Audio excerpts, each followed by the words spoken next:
추석 명절을 앞둔 여러분들에게 하나님의 은혜와 축복이 넘쳐나기를 주님으로 축원합니다. 백화점을 한 번도 가보지 못한 할아버지가 있었습니다.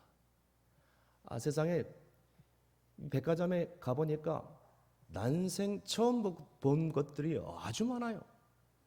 이것저것 끼웃끼웃 구경을 하는데 마침 엘리베이터가 눈에 보이는 것이었습니다. 엘리베이터가 자동으로 문이 싹 열리자 할머니 한 분이 그 속으로 쏙 들어갔습니다. 그 뒤에 문이 자동적으로 스르르르 열리면서 아주 예쁜 아가씨가 나오는 것이에요.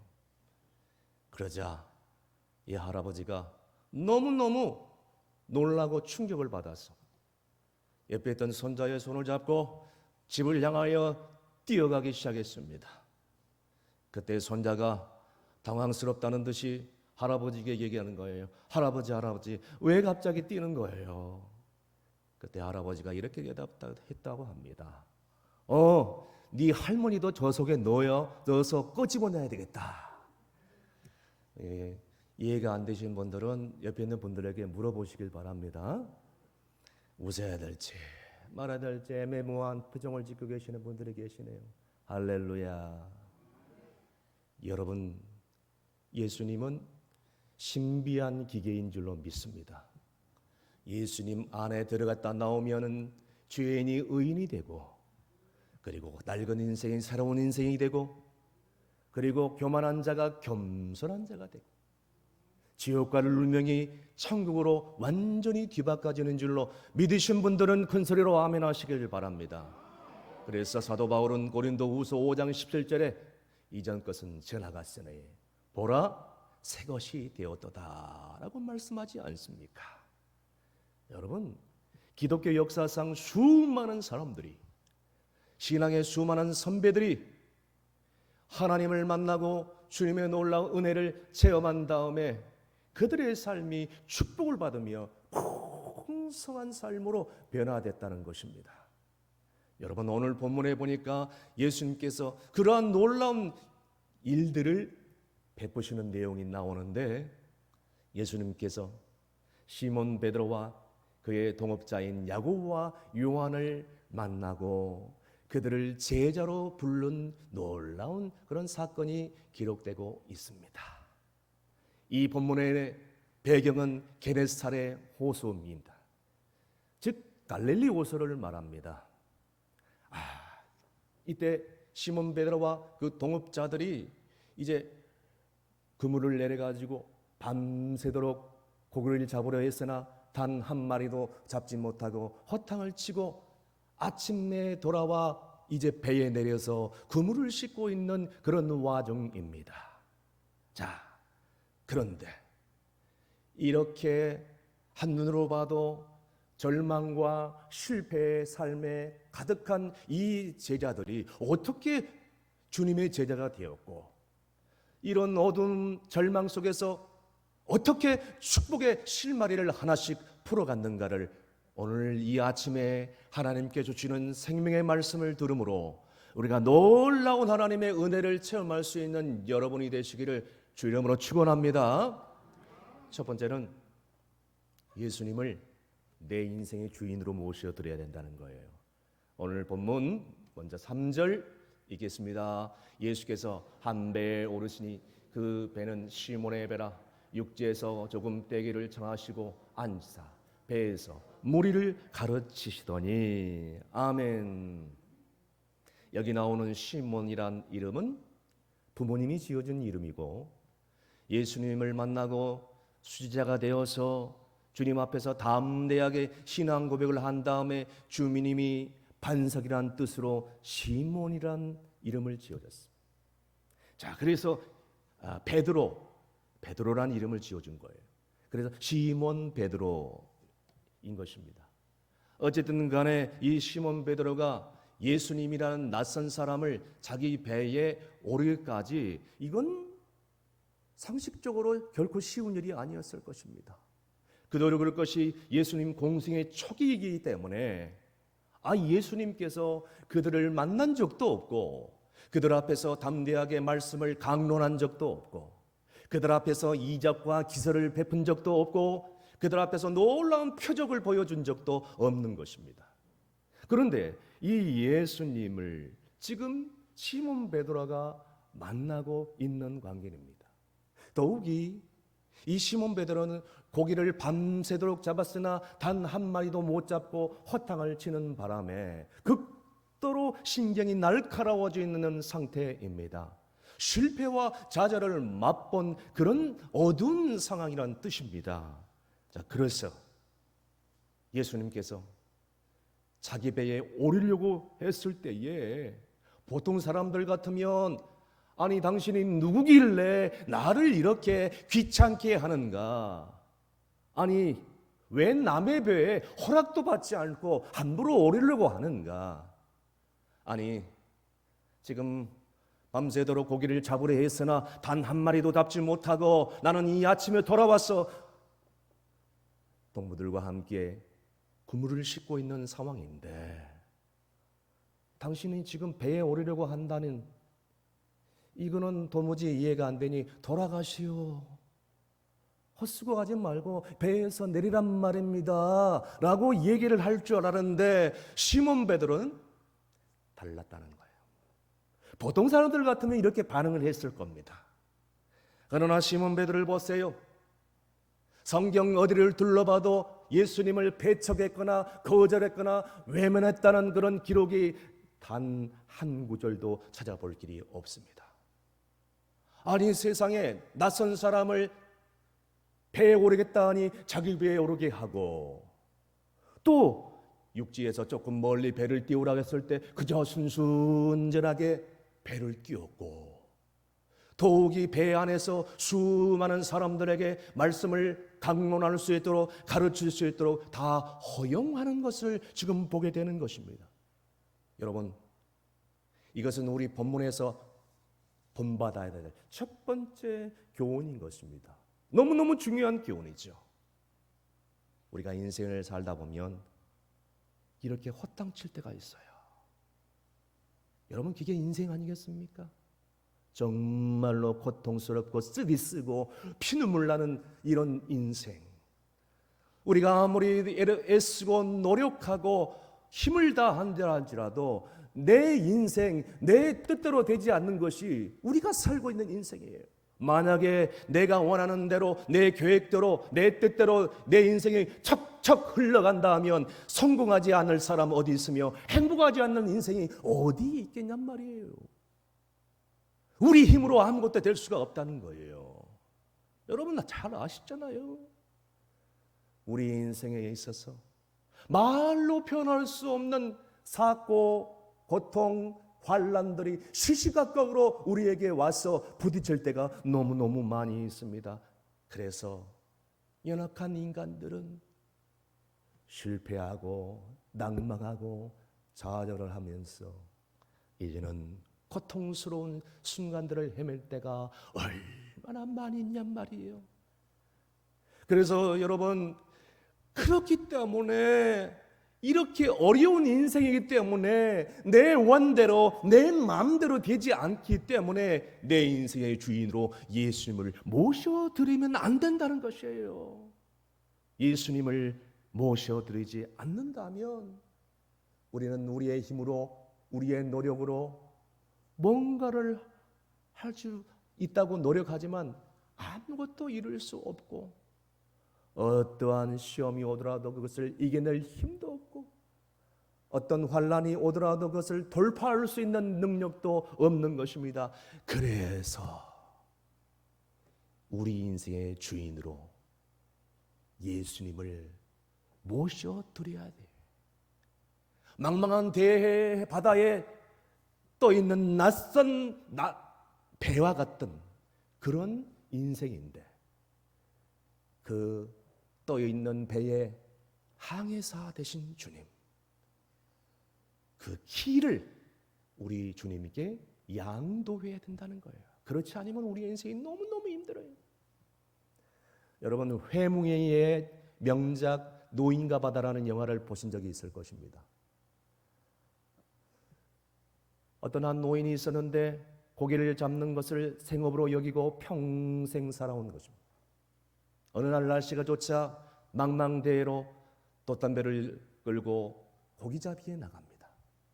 자, 그런데 세상에 운이 좋았는지 평생 잡을까 말까 하는 엄청난 큰 고기를 잡게 됩니다.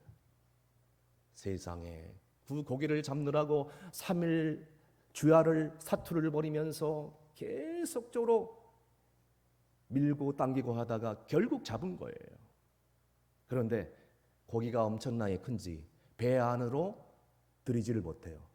배 옆으로 밧줄로 꽁꽁 묶어서 이제 집으로 돌아가는 와중에 상어떼가 습격을 해가지고 그만 앙상한 뼈다귀만 남게 됩니다.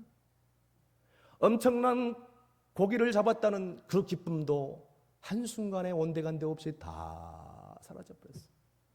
그리고 지칠대로 지친 몸으로 육지에 도착하자 수많은 사람들이 앙상하게 남아있는 뼈다귀를 구경하면서 여기저기서 웅성웅성거리기 시작합니다. 노인은 지칠대로 지쳐서 육지에 도착하자마자 거저 쓰러져서 아무도 고동을 하지 못하면서 이 영화는 막을 내리게 됩니다. 저는 이 영화를 보면서 처음에는 이 영화가 주는 영적인 의미를 깨닫지 못했어요. 노인이 운 좋게 큰 물고기를 잡아가지고 집으로 돌아오는 중에 세상에 상어의 습격을 받아가지고 저렇게 정말 안 됐구나, 참 안 됐다, 저 고기 그대로 가져와서 팔았으면 엄청나게 돈을 벌 텐데, 저는 예전에는 그 영화를 보면서 그렇게 생각을 했어요. 그러나 나중에 영적인 의미를 깨닫고 나니까 이런 교훈을 내게 주시는 거예요.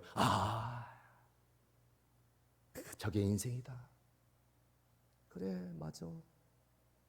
저게 허무한 인생이야. 뭔가를 하려고 노력을 합니다. 뭔가를 지려고 몸부림칩니다. 그래서 우리의 인생에 있어서 아무리 성공한다 할지라도, 돈을 많이 벌어서 내 인생의 부자가 된다 할지라도, 내 인생의 높은 지위에 올라간다 할지라도, 어떤 명예를 가졌다 할지라도, 그렇구나, 주님을 내 인생의 주인으로 모셔드리지 않으면 그 인생은 허탈하고 허무할 뿐이구나. 할렐루야. 이게 인생이라는 거예요.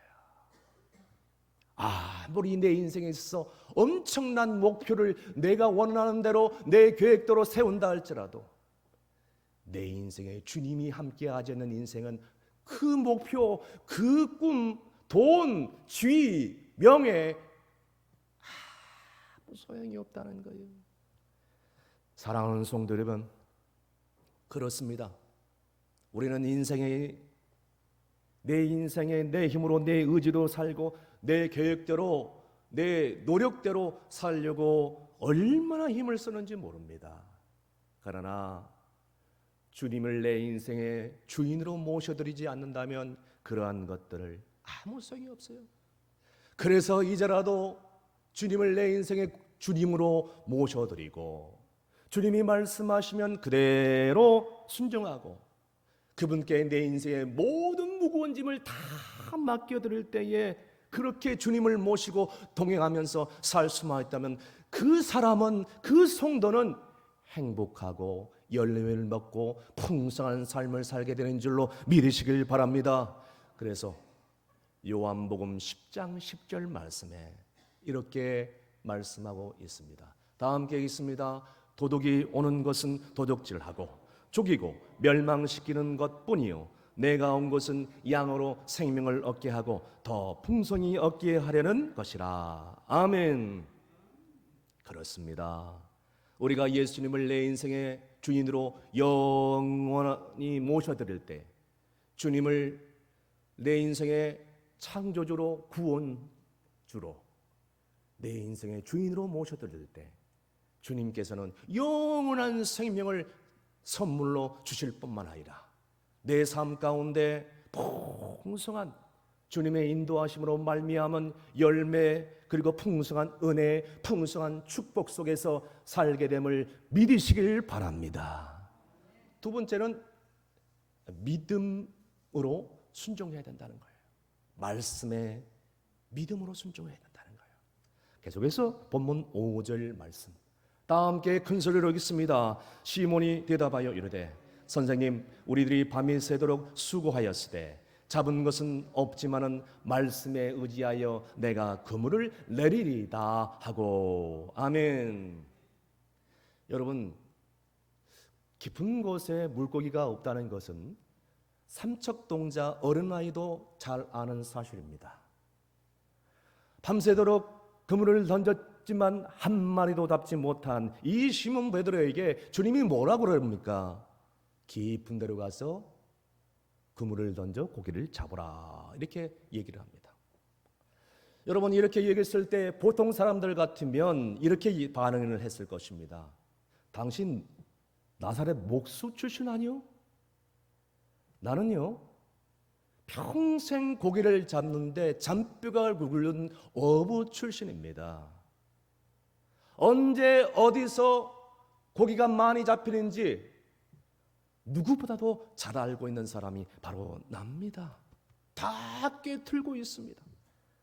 더욱이 밤새도록 그물질에 가지고 고기 한 마리도 잡지를 못했는데, 그래서 돌아와서 배에서 내려 그물을 이렇게 당신이 보는 대로 씻고 있는데, 아니 이 씻은 그물을 다시 거두어서 다시 저리 가서 그물을 내리려고 한다니, 당신 참 피곤한 사람이, 골치 아픈 사람이, 정말 짜증나네요.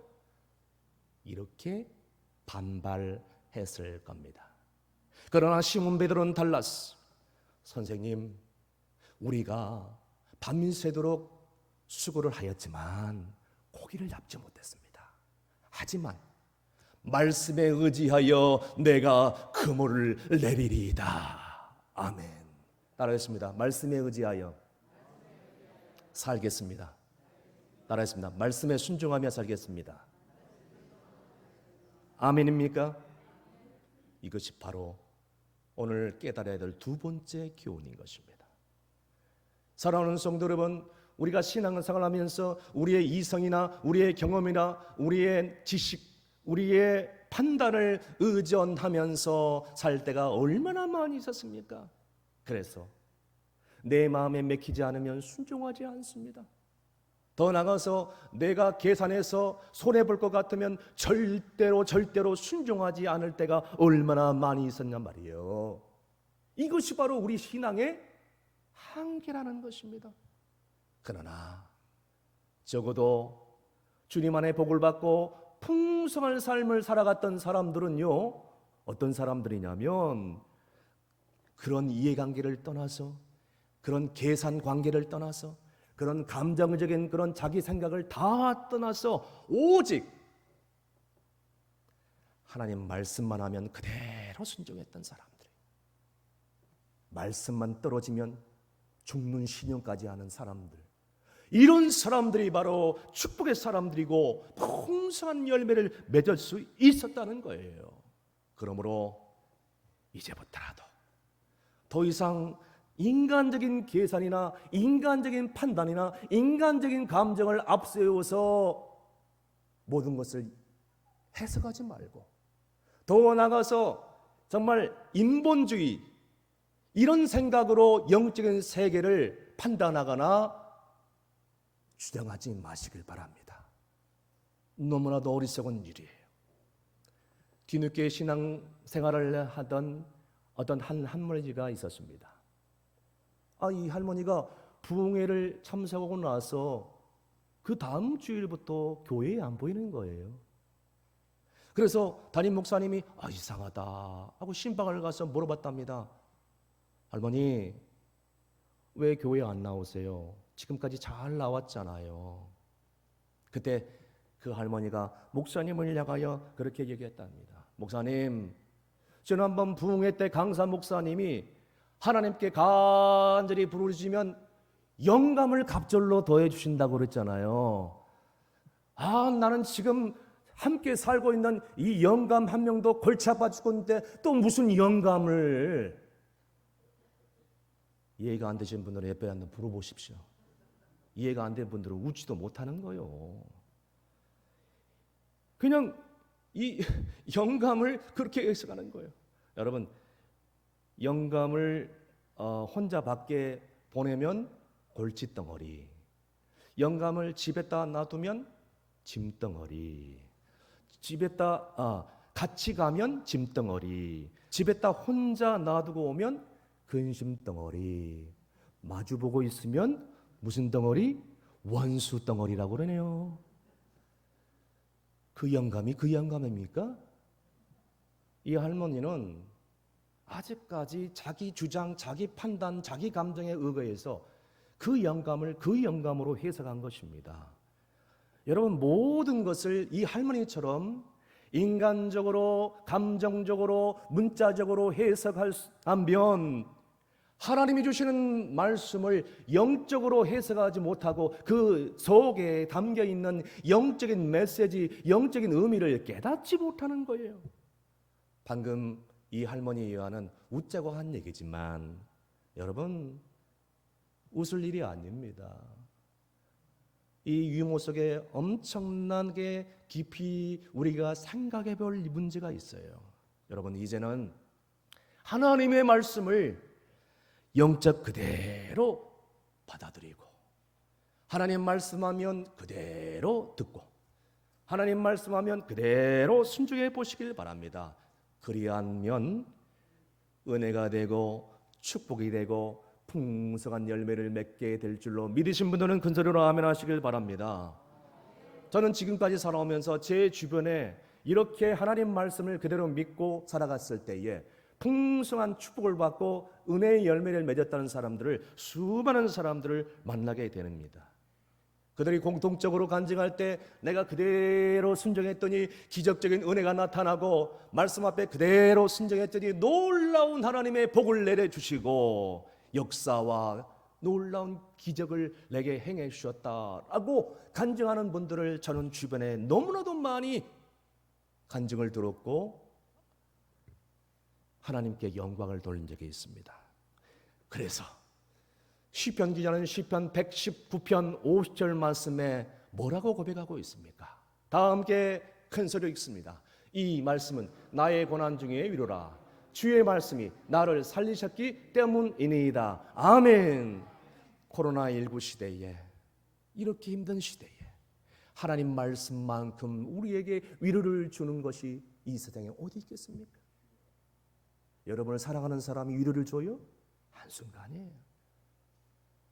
여러분을 지지해주고 여러분에게 잘해준 사람이 위로를 줘요? 아니요. 한순간이라니까요. 돈이, 물질이, 명예가, 지위가, 그거는 잠시 있다가 사라질 것밖에 없어요. 안개와 같습니다. 여러분, 하나님 말씀 앞에 순종했더니 오늘 시편 기자가 뭐라고 고백합니까? 내 육신의 병까지도 다 고쳐주셨다. 주의 말씀이 나를 살려주셨다. 하나님 말씀 앞에 순종했더니 내 병든 육신도 고쳐주셨다. 여러분, 살려주셨다는 거예요.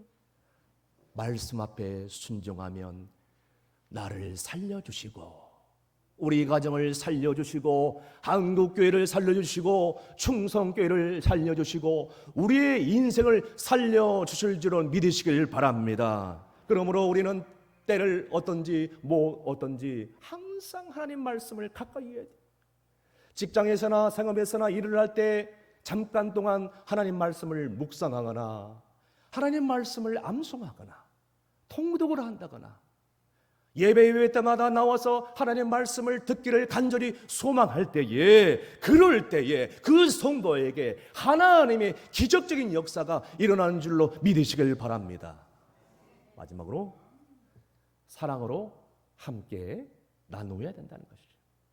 본문 7절 말씀 다 함께 읽습니다. 이에 다른 배에 있는 동무들에게 손짓하여 와서 도와달라 하니 그들이 와서 두 배의 채움에 잠기게 되었더라. 아멘. 시몬 베드로가 주님의 말씀에 의지하여 깊은 들에 가서 그물을 내릴 때에 그물이 찢어질 정도로 엄청나게 물고기가 잡힌 거예요. 만선의 놀라운 축복을 받은 것입니다. 세상에 이렇게 많이 잡힌 때는 아마 베드로의 일생 가운데 전혀 없었던 것 같아요. 자, 그러면 이렇게 살아간다면 그 전에 그물을 내리라고 했을 때에 주변의 친구들이 어떻게 반응했을까가 오늘 주목해야 될 것입니다. 여러분, 그 주변의 친구들이 이 베드로가 주의 말씀을 듣고 그물을 내리고 있을 때 아마 이렇게 반응했을 거라고 예상이 됩니다. 저 친구 허탕을 치더니 이제는 정신이 나간 모양이구나. 아니, 저 낯선 사람이 그물을 내리라고 아무리 말을 했을지라도 고기가 잡히지 않는 시간에, 고기가 잡히지 않는 장소에 가서 그물을 내려? 정신이 이제 나간 모양이구나. 그렇게 비웃고 있을 때, 수근수근거릴 때, 그런데 베드로는 그대로 가서 말씀대로 그물을 내렸을 때 놀라운 일들이 일어나는 거예요. 그물이 찢어질 정도로 잡힌 것입니다. 여러분, 그 다음을 주목하시길 바랍니다. 보통 사람들 같으면 그물이 찢어질 정도로 잡히면 어찌됐든 간에 혼자서 그물을 들어 올려서 그 많은 고기를 혼자 독차지할 거예요. 그런데 시몬 베드로는 그러지 않았습니다. 옆에 있는 동업자 야고보와 요한을 손질해서 도와달라고 부릅니다. 이렇게 되면 어떻게 됩니까? 일당을 줘야 돼요, 안 줘야 돼요? 이 고기 잡은 그 몫을 3인분 해야 돼요, 안 해야 돼요? 이런데 베드로는 그러지 않았습니다. 전혀 그런 개의치 말고 주변에 있는 친구들에게 도와달라고 얘기를 합니다. 마침 주변에 있던 야고보와 요한이 그 베드로가 그물이 찢어질 정도로 잡히니까 그 옆에 와가지고 배를 붙여서 도와서 가득 만선의 축복을 가지고 돌아오게 됩니다. 여러분, 한번 상상해 보십시오. 이 얼마나 놀라운 복입니까? 더욱이 중요한 장면이 있습니다. 그리고 난 다음에 베드로가 주님을 만났을 때 어떻게 반응했냐는 거예요. 무릎을 꿇고 다 엎드려서 주여, 나는 죄인입니다. 나를 떠나소서. 그렇습니다. 주님을 만난 어느 누구도 나는 죄인이라는 것을 고백해야 했다는 거예요.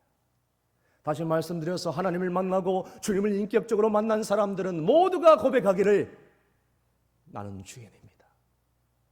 사도 바울은 그래서 죄인 중에 죄인이요 괴수 중에 괴수인 나에게 은혜를 주셨도다, 그렇게 고백하지 않습니까? 그랬을 때에 무서워 말라 하면서 뭐라고 말씀합니다. 사명을 주는 거예요. 네가 이제는 고기를 취하는 것이 아니라 사람을 낚는 어부가 되리라. 할렐루야. 사람을 취하는 자가 되리라. 이렇게 사명을 주는 거예요. 사랑하는 성도 여러분, 오늘 이 본문에서 주시는 말씀이 오늘 제가 여러분에게 나누고자 하는 마지막 세 번째 중요한 교훈인 것입니다. 여러분, 우리가 신앙생활하면서 얼마나 많은 복을 받았습니까? 우리 어른 세대, 부모 세대 6.25 동란을 겪으면서 보릿고개를 넘어들면서 먹지도 못하고 제대로 자지도 못하고 전염병에 걸려가지고 사랑하는 가족들을 잃어버리고 이런 고난의 시간들을 보내면서 그때 서양 총유사님이 와가지고 복음을 전해 주었는데 그 복음을 전해 두지 않았다면 우리가 어떻게 이 자리에 나와서 하나님을 예배할 수 있냔 말이에요. 이러한 놀라운 복을 받게 살 수 있는 것 얼마나 감사합니까? 그런데 여러분은 진정으로 감사의 고백을 하고 있습니까? 뿐만 아니라 우리 주변을 돌아보면 너무나도 힘들고 어렵게 살아가는 사람들이 얼마나 많이 있습니까? 그래서 여러분, 오늘 이 시간에 예배를 드리면서 인사를 나눌 때에, 기쁨으로 인사를 나눌 때에 저 정도는 아무런 문제도 없겠구나라고 생각할 수 있겠지요. 그러나 목회자가 신방을 하면 눈물 없이는 신방을 할 수 없는 가정들이 너무너무 많이 있다는 거예요. 여러분 신방해 보시면 압니다. 자 그런데 그들을 우리가 도와주지 않으면, 그들에게 관심을 갖지 않으면, 그들에게 사랑을 나누지 않으면 누가 사랑을 나눠주고 베풀 것입니까? 사랑하는 성도 여러분, 오늘 코로나19 장기화 시대에 하나님께서 우리에게 왜 축복을 주셨는가? 왜 우리를 지금까지 살게 해주셨고 오늘 이렇게 서서 예배를 드릴 수 있게 해주셨는가? 한번 생각해 보시라는 거예요. 그 이유는 단 한 가지. 오늘도 복음을 듣지 못한 채 저 지옥 불못을 향하여 가고 있는 가난하고 헐벗고 굶주리고 장애를 가지고 사랑하는 고국을 떠나 있는 외국인 노동자들, 오늘도 사랑하는 부모를 잃고 신음하는 수많은 청소년들, 청년들, 오늘 우리 주변에 얼마나 많이 있습니까? 이 가난한 이웃을 돌봐주라는 뜻이. 그런데 많은 분들이 어떤 때는 이렇게 생각할 수 있어요. 목사님, 가진 것이 있어야 도와주죠, 내가. 여러분, 내가 지금 조금이라도 마음을 가지고 정성을 베풀고 사랑을 나누지 않으면 나중에도 하지 못합니다. 지금 하지 못하면 나중에 못하는 거예요. 사랑하는 성도 여러분, 오늘 우리의 조그마한 관심과 정성이 그들에게 얼마나 힘이 되고 위로가 되는지 아십니까? 어떤 교회의 목사님이 교인들에게 설교하면서, 사랑하는 성도 여러분, 이 땅에 사는 동안 천국을 맛보고 경험할 수 있기를 간절히 바랍니다 라고 설교를 했어요. 그 설교 내용을 이해하지 못한 어떠한 집사님이 한 분이 오셔가지고 목사님에게 이런 질문을 했더랍니다. 목사님, 설교 은혜 많이 받았습니다. 그런데 어떻게 하면 이 땅에 사는 동안 이 천국의 삶을 누릴 수 있을까요? 그렇게 물어봤을 때 목사님이 그 집사님에게 그렇게 대답을 했더랍니다. 집사님, 저기 달동네 보이시죠? 달동네 가면 가난하고 헐벗은 교인 한 분이 계십니다. 가서 조그만 정성을 가지고 베풀고 나누고 간절히 기도해 주시고 오세요. 목사님이 말씀하니까 당장 달동네로 달려간 거예요.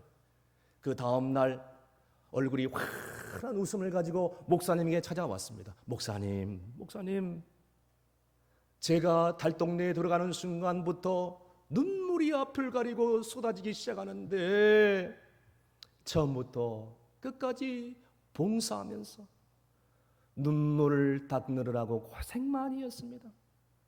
사랑을 베풀고 나누면 얼마나 행복한지 이제서야 비로소 알았습니다. 그래서 저는 너무나도 기뻐서 감사 찬양이 울려 퍼집니다. 너무나도 좋습니다. 이제 목사님 말씀이 어떤 말씀인지 이해하였습니다. 목사님 말씀대로 잠깐이지만 천국을 경험하고 왔습니다. 할렐루야. 여러분,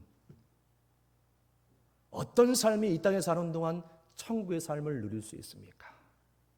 우리가 어려운 이웃들에게 조그마한 사랑의 손길을 내밀 때 나도 천국의 삶을 경험할 수 있고 저 사람도 천국의 기쁨을 누릴 수 있는 줄로 믿으시길 바랍니다. 뿐만 아니라 그렇게 봉사하고 구제하고 헌신하는 자들의 하나님께서 육신의 건강까지도 주신다는 거예요. 더 나아가서 물질로 하나님께서 이 땅에 복을 내려주시는데 천배 만배로 당대에 안 되면 자사손손 대대로 그 복을 흘러보내주신다는 겁니다. 인천의 어떤 교회에 보니까 그 교인 성도들이 매달 10명 정도 되는 성도들이 복전에 가가지고 도시락을 만들어요. 일명 사랑의 도시락. 성도들이 그냥 자원하는 마음으로 식재료를 잘 골라서 맛난 요리를 만들어서 주변에 있는 가난한 이웃들, 장애인들, 그들에게 사랑의 도시락을 만들어서 직접 배달까지 해주는 거예요. 그런데 여러분 주목하십시오. 이렇게 배달하고 음식을 만들어 봉사하는 이 성도들 가운데 그전에는 우울증과 불면증으로 시달리는 사람들이 무수히 많았다는 거예요. 그런데 이렇게 봉사하고 헌신하니까 목사님, 감사하게도 불면증과 우울증이 다 사라졌어요. 없어져 버렸습니다. 할렐루야. 여러분 이건 경험해 봐야 알아요. 제가 아무리 얘기해야 소용없어요. 사랑하는 성도 여러분, 주님의 은혜에 감사해서 어떻게 하면 그 은혜에 보답할까 할 때에 수많은 사람들에게, 불신자들에게, 가족들에게 놀라운 또 하나의 감격을 줄 수 있음을 믿으시길 바랍니다. 그렇습니다. 우리가 이제라도 남에게 사랑을 베풀면 내가 잘되고 내가 복되고 내가 범사에 형통의 복을 누리고 내가 건강해지는 것입니다. 그뿐만 아니라 하나님께서 이 땅에 서는 동안 기름진 복으로 또 땅의 복으로 가득히 채워준다는 거예요. 그런데 내가 그것을 끝까지 움켜쥐면요, 그것이 내 것이 될 줄 알았는데 나중에 알고 보니까 내 것이 되지 않고 다 허무하게 빠져나가더라는 거예요. 병원비로, 보험 합의비로 어떤 사기꾼의 사기를 당해가지고 한순간에 다 빼앗기고, 그리고 더 나가서 빚보증 잘못 써가지고 엄청나게 손해를 보는 등등, 다 밑빠진 독에 물 붓듯이 세워져 버리는 거예요. 그러나 나는 지금 힘들고 어렵지만 나보다도 더 어려운 성도들, 가난한 이웃들, 복음을 듣지 못한 수많은 사람들에게 다가가서 복음을 전하고 예수 그리스도를 증거하고 조그만 정성을 나누고 내 마음을 표현하며 나갈 때에 하나님께서는 분명하게 뭐라고 약속하셨느냐? 하늘의 문을 여시고 쌓을 복이 없도록 너희 가운데 채워주신다는 거예요. 할렐루야. 그래서 잠언 11장 24절에서 25절 말씀은 우리에게 이렇게 말씀하고 있습니다. 다 함께 큰 소리 읽습니다. 흩어 구제하여도 더욱 부하게 되는 일이 있나니 과도히 아껴도 가난하게 될 뿐이니라. 구제를 좋아하는 자는 풍족하여질 것이요 남을 윤택하게 하는 자는 자기도 윤택하여 지리라. 아멘. 따르겠습니다. 남을 윤택하게 하는 자는 자기도 윤택하여 지리라. 아멘. 사랑하는 성도 여러분, 이전 나누고 베풀 때에 그 복이 부메랑처럼 돌아와서 누구의 복이 된다고요? 내 복이 된다는. 가슴에 손을 얹고서 내 복이 됩니다. 내 복이 됩니다. 믿습니까? 그렇다면 우리 주변에 얼마나 어려운 사람들이 있는가를 돌아봐야 될 것이에요. 조금만 관심을 가지면 됩니다. 이제는 나누고 베풀 때에 그 복이 그 사람에게도 복이 되고 나에게도 복이 되고, 여러분 그러므로 이제라도 주님의 그 사랑의 손길을 내가 직접 펼쳐야 되는 줄로 믿습니다. 말씀의 결을 내립니다. 정말 힘들고 어려운 이 세상을 살아가면서 어떻게 하면 내가 풍성한 삶을 살게 되고 축복된 열매를 거둘 수 있겠습니까? 내 인생의 주인으로 예수님을 모셔드려야 된다는 거예요. 그래서 하나님 말씀하실 때에 그저 믿음으로 아멘 하고 힘들지만 순종할 뿐만 아니라 우리 주변에 수많은 사랑의 손길을 기다리고 있는 사람들에게 나도 힘들지만 나도 어렵지만 그들에게 다가가서 사랑의 손길을 펼치고 나누고 베풀 때에 마침내 우리 남은 생애가 더 축복이 되고 더 은혜가 되고 더 놀라운 형통의 은혜가 여러분의 삶 가운데 넘치게 될 줄로 믿는 여러분이 되시기를 주님으로 축원합니다. 기도하시겠습니다. 은혜가 풍성하신 하나님 아버지 감사합니다. 지금까지 지내온 것도 주의 은혜요, 지금 이렇게 예배드리는 것도 주님의 은혜인 줄로 감사합니다. 그러나 지금까지 살아오면서 주님의 내 인생의 주인으로 모셔드리지 못하고 율법적으로 종교적으로 살아오지 않았습니까? 더 나아가서 말씀대로 순종하지 못하고 어려운 이웃에게 사랑의 손길을 베풀지 못할 때가 너무 많이 있었음을 고백합니다. 그러나 오늘 주님이 말씀하신 그 말씀을 통하여 주님만이 내 인생의 주인이 되어 주셨어. 이제는 내 삶의 주인이 내가였다면 이제는 내가 아니라 하나님이 되어 주셨어. 하나님 말씀 앞에 온전히 순종함으로 이제는 고통당하는 이웃들과 함께 베풀며 나눌 때에 두 손 들어 축복하여 주시옵소서. 주님 영광 거두실 줄로 믿사오며 예수님의 이름으로 기도합나이다. 아멘.